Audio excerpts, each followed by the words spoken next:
Bonsoir à tous et bienvenue sur le plateau du Bergamote, votre nouvelle émission qui sortira un dimanche sur deux à 20h. Voici les titres de l'actualité.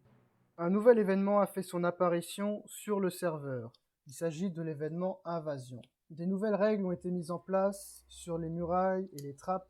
Un chat d'enchères bientôt mis en place. Les rumeurs défilent à ce sujet. Un autonuke a été tiré au Paraguay. Nous retrouverons sur place notre correspondant Zomoji qui nous expliquera la situation. Enfin, nous verrons une arnaque à l'UNESCO qui a eu lieu au Krasnoï et un hommage au frère Bogdanov. Un nouvel événement a été mis en place sur le serveur Lime. Il s'agit de l'événement Invasion. Son but est simple, il s'agit de survivre dans une arène avec les autres participants à plusieurs vagues de monstres. L'image que vous pouvez voir est l'arène où se déroule cet affrontement entre joueurs et monstres. Le but est d'être le dernier survivant à l'apocalypse des monstres. Le regagnant de cette première édition est Yann Solo, qui a remporté un item exclusif. De nouvelles règles ont été mises en place sur le serveur Lime. Il est désormais interdit d'avoir des murailles de plus de 20 blocs de haut, en comptant à partir d'un bloc au-dessus du sol jusqu'en haut. Il faut aussi que ces murailles aient désormais 2 sorties au minimum de 16 blocs chacune, et aucun piège ne doit se trouver à proximité de ces sorties. Cependant, les builds RP peuvent être autorisés avec accord avec le staff. De plus, il est désormais interdit d'avoir des tourelles antimissiles dans les airs afin de protéger son pays. Un nouveau chat d'enchères bientôt mis en place. Une rumeur circule sur le Lime depuis les essais d'un supermodo de mettre en place un channel d'événements, un chat d'événements sur le serveur. Ce chat d'événements serait notamment dédié à des enchères comme on peut le voir sur cette image. Nous verrons donc peut-être, d'ici quelques semaines, un nouveau chat d'enchères mis en place sur le Lime, qui a été prise dans le jeu samedi dernier, lorsqu'un supermodo faisait des essais sur ce chat. Coup d'éclat au Paraguay. Un tir de missile antimateur a été lancé sur le Paraguay par un de ses propres officiers, Hydre 29. Il s'agit donc d'un autonuke du Paraguay. Nous retrouvons sur place notre envoyé spécial Zomoji. Bonsoir Zomoji, peux-tu m'expliquer ce qu'il s'est passé? Alors bonsoir, je suis donc ici face au trou d'antimateur provoqué par le tir. Il a eu lieu le 22 janvier et a été tiré par Hydre 29 après que le pays se soit mis d'accord. Si les membres du pays se sont mis d'accord pour tirer cet antimateur, c'est donc qu'il n'a pas été tiré par hasard, je suppose. Non, le chef de ce pays s'est exprimé à ce sujet. Il s'agit d'un trou pour terraformer le terrain en vue d'y placer un UNESCO, mais il a décidé de ne pas détailler plus sur ce sujet. Que sera son futur UNESCO? Pour le moment, les radiations empêchent tout builder de s'y introduire, mais les travaux commenceront dès que les conditions seront plus convenables. Merci Zomoji pour ces informations. Une arnaque à l'UNESCO a eu lieu. Au Krasnoï, le chef du pays et ses officiers sont indignés. Ils ont commandé un UNESCO à une entreprise de construction qui sont les leaders mondiaux du marché sur la vente de schématiques. Ils ont demandé à l'entreprise de leur construire un schématique d'un UNESCO et se sont vite rendus compte que ceci n'était qu'une supercherie puisque l'entreprise en question leur a fourni un schématique dont les plans sont trouvables sur Internet. Un litige a eu lieu et l'entreprise a dû rembourser 500 000 $ au Krasnoï. En Ouganda, le builder du pays a décidé de rendre hommage aux frères Bogdanov qui sont décédés le 28 décembre et le 3 janvier dernier pour cause de coronavirus. Il a décidé ainsi de construire 2 grandes statues représentant chacun des 2 frères Bogdanov, à savoir Igor et Grishka. Ces 2 grandes statues ont eu un vif succès auprès du haut staff du serveur qui ont tous fait le déplacement en Ouganda pour les voir de leurs propres yeux. Il est chef de pays, chef d'entreprise et ancien modérateur. J'ai le grand plaisir de recevoir pour vous ce soir Anakin 22, chef du Ouganda. Bonsoir Anakin. Bonsoir à toi, merci pour cette invitation. Et c'est un grand plaisir d'être là pour cette première édition du Bergamote. Alors, donc déjà, quel est ton parcours sur Nations Glory? Mon parcours, je suis arrivé vers la fin du second confinement en 2020. Au début, j'étais juste une simple recrue comme tout le monde dans le militaire de feu. Puis après, je suis parti dans le Krasnoi, puis je suis devenu chef pour après le quitter et rentrer dans le RU pour aussi le quitter. Pour après fonder l'Algérie où j'y suis resté pas mal de temps chef.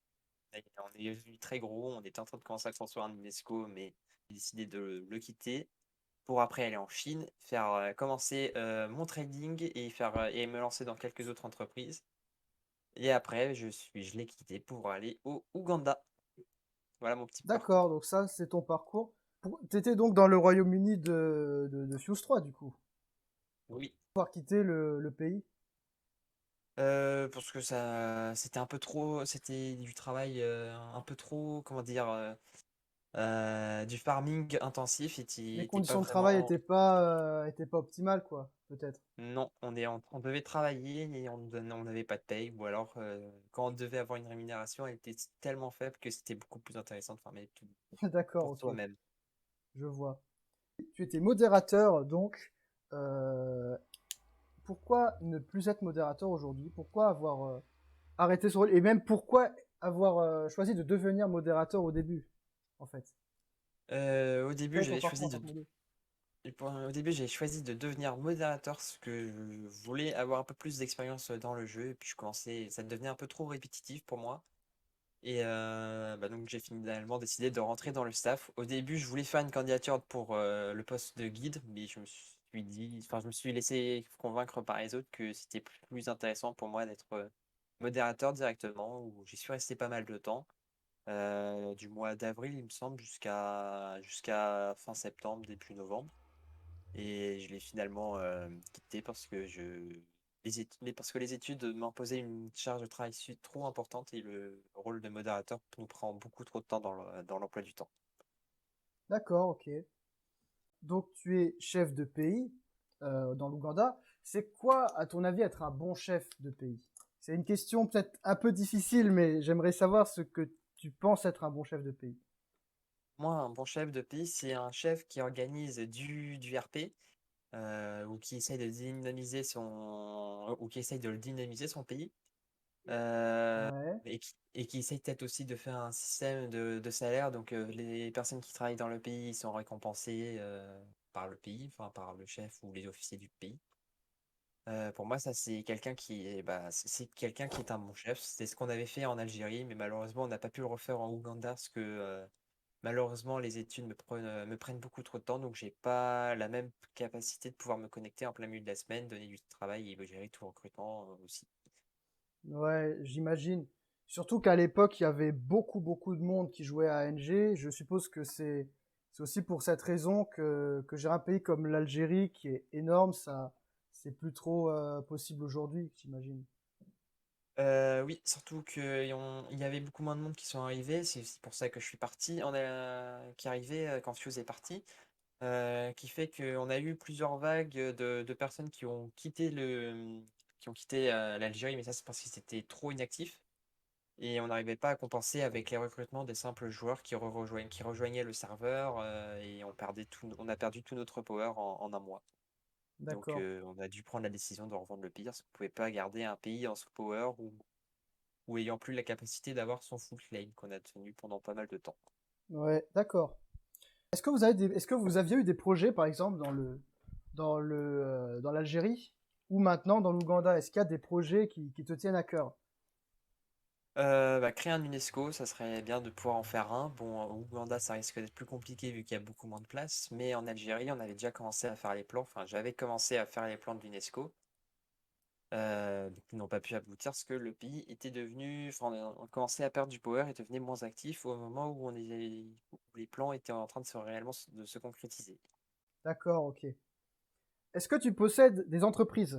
Alors, comme évoqué plus tôt, j'ai une entreprise de trading qui n'accepte malheureusement pas de contrat pour les autres, sauf si vous avez Sauf si vous pouvez nous faire des offres très intéressantes sur notamment du Tiber ou des météores. Pourquoi il y a des problèmes de serveur ou c'est des problèmes de temps d'AFK là en ce moment dans ton entreprise? Des problèmes de temps d'AFK. Et plus on a de serveurs, moins on aura AFK. D'accord, ok. Sinon, on a une entreprise d'électricité qui nous sert essentiellement pour déplacer du courant. Et donc, quand on n'a plus d'électricité, on le réinjecte dans des compteurs électriques pour continuer d'alimenter les serveurs la nuit. D'accord, ouais. Sinon, une entreprise de pétrole pour faire tous les déplacements de pétrole qu'on peut avoir dans le pays. Une Ok. entreprise de réparation pour réparer les serveurs et tout appareil qu'on a besoin. Et une entreprise immobilière qui sert pas vraiment à grand-chose pour nous actuellement. D'accord. Donc votre pays c'est l'Ouganda. Nous allons faire une petite visite de ce pays et des constructions qui ont déjà été faites. On se retrouve dans 2 minutes. L'Ouganda. Ce pays a été fondé le 25 novembre dernier par Anakin 22 qui en est aujourd'hui son chef. C'est un petit pays récent de style moyenâgeux, et encore pour le moment que quelques constructions et maisons en son sein. Issu de la fusion des anciens membres de l'Algérie et des anciens membres du Cameroun, l'Ouganda est un pays riche. Au sud du pays, on trouve le lac Victoria, le berceau de l'humanité, sur lequel s'imposent fièrement 2 statues représentant les frères Bogdanov. Un raccordement a été fait entre le lac Victoria et le Nil. Pour le moment, le bâtiment le plus imposant du pays est le grand palais du roi Anakin. Ce palais regorge de tapisseries, il possède une salle du trône faste et une grande salle de banquet. De nombreux projets sont en cours dans le pays, notamment construire une église, un camp militaire dans un cratère ou d'autres projets de ce genre. Actuellement, le recrutement du pays est ouvert, mais pour le joindre, il faut passer par un entretien auprès des dirigeants du pays. Ok, c'était donc le reportage sur la visite de l'Ouganda, donc un pays nouveau qui a quelques semaines tout au plus. Alors, on va revenir sur un point qui a été évoqué tout à l'heure, c'est le RP. Donc, apparemment, tu aimes beaucoup donc, le RP du pays. Est-ce que tu peux développer un peu plus, expliquer c'était quoi ton RP? Est-ce que tu faisais déjà un RP dans tes anciens pays, par exemple? Alors, j'avais fait un RP bien perfectionné dans l'Algérie que j'aurais bien voulu évidemment remettre au Ouganda, mais faute de temps et faute de personnes pour pouvoir le gérer et puis gérer tout ce qui va à côté, c'est-à-dire le recrutement. Ouais, Donc le RP était rémunéré, on avait des policiers qui étaient chargés d'aller vérifier le bon entretien de toutes les habitations, donc vérifier qu'il n'y a pas que quelqu'un n'a pas endommagé le pays ou qu'il ait placé un bloc là où il fallait pas. Enfin vérifier faire toute la gestion interne dans le pays, donc enfin, vraiment faire toute la surveillance. Après, on avait les RP du style mineur, farmer, les recruteurs, donc ceux qui recrutaient directement les personnes dans le pays, donc ils étaient rémunérés, donc le salaire, c'était, il me semble, dans mes souvenirs, je crois que c'était 1200 $, je crois, à l'heure, ou quelque chose comme ça. On avait les journalistes qui étaient chargés de faire un petit journal qu'on essayait de faire justement toutes les semaines, mais il n'y en avait pas beaucoup de personnes qui voulaient candidater pour ce poste parce que ça prenait beaucoup de temps. Donc du coup, ils étaient chargés de faire un petit compte rendu de toutes les réunions qu'on faisait dans le pays parce que pour dire tous les projets et tout, chaque semaine, on organisait une réunion le samedi à 16h30. De 16h30 d'accord, ok. jusqu'à 17h, 17h30, ça variait. On parlait un peu des projets dans le pays, si les endroits où on avait besoin de main-d'œuvre, enfin tout quoi. Et aussi, c'était un peu le moment pour faire de la pub. Ok. Sinon, on avait les avocats parce que s'il y en a. En tout cas, on avait un système d'impôt, enfin, avec des sanctions qui étaient accordées par la police. Ça n'a pas vraiment été le grade le plus utilisé, mais à la fin, il s'est surtout transformé pour faire la charte constitutionnelle de l'Algérie qu'on avait. Ah, il y avait une constitution donc dans l'Algérie. Oui, on en avait fini une. Intéressant. Sinon, il y a les animateurs, donc pour animer le Discord, le pays en général, avec le rôle de builder pour faire les builds. Et le dernier grade, c'était le grade de militaire. Donc D'accord, donc c'était il y avait beaucoup de grades et chacun avait son grade dans le pays et du coup ses fonctions qui lui étaient propres. Oui. D'accord, Mais ok. chacun pouvait avoir plusieurs grades en même temps. Donc, par exemple, là, si j'aurais été dans l'Algérie à l'époque, j'aurais par exemple pu être à la fois builder, journaliste et policier, par exemple. Oui. D'accord, ok. Et ça, c'est plus possible du coup de le transmettre sur un pays qui est plus petit, comme par exemple l'Ouganda aujourd'hui. Bah, le gros souci, c'est que ça impose un chef et des officiers très très souvent, quoi. Ah Et oui. beaucoup de recrutement. Et beaucoup de recrutement des personnes, mais des personnes de confiance. Oui, parce que surtout qu'en ce moment, il y a beaucoup moins de monde dans le serveur, ça devient un peu difficile de recruter, j'imagine. Oui. D'accord. Merci d'être venu sur le plateau de Bergamote. Et bah de rien. Tout plaisir était pour moi. C'est la fin de cette édition. On se retrouve dans 2 semaines, dimanche à 20h, pour une nouvelle édition de Bergamote. Bonne soirée à toutes et à tous.